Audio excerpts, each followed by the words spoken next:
বস্ত্র খাতে নগদ প্রণোদনা কমিয়ে দেওয়ায় এই শিল্প মারাত্মক ঝুঁকিতে পড়বে বলে জানিয়েছে Bangladesh textiles mills association BTMA. সংগঠনটির দাবি, গ্যাস ও বিদ্যুৎ সংকটে টেক্সটাইল খাতে উৎপাদন কমেছে 40 থেকে 50%। এই অবস্থায় নগদ প্রণোদনা কমানো মরার উপর খড়ার ঘা ছাড়া কিছুই না। শনিবার সকালে রাজধানীতে সংবাদ সম্মেলনে এসব কথা বলেন সংগঠনটির নেতারা। এখন জন্ম সনদ দিয়ে খোলো বিকাশ স্টুডেন্ট অ্যাকাউন্ট। নিজের বিকাশ নিজে কর। গেল কয়েক মাস ধরে গ্যাস ও বিদ্যুৎ সংকটে শিল্প খাতে উৎপাদন কমেছে কয়েক গুণ। এ কারণে টেক্সটাইলে উৎপাদন কমেছে অর্ধেক। অন্যদিকে চলতি অর্থবছরে দেশীয় বস্ত্র খাতে 3% নগদ প্রণোদনা কমিয়ে 1.5% করা হয়েছে।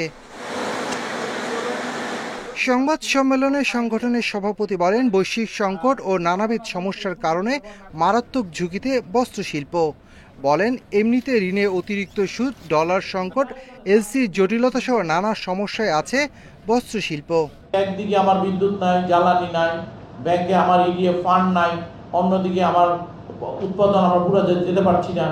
এবং আমাদের সবচেয়ে বড় সংকট হচ্ছে আমাদের যারা আগে আমার যে 100 কোটি টাকা যদি লিমিট থাকতো সেটা এখন 60 কোটি, এখন 60% আমি এলসি খোলার পরে বাকি 40% যখন আমার লিমিট না বাড়ায় তখন আমার আনইন্টারাপ্ট সাপ্লাইটা থাকে না।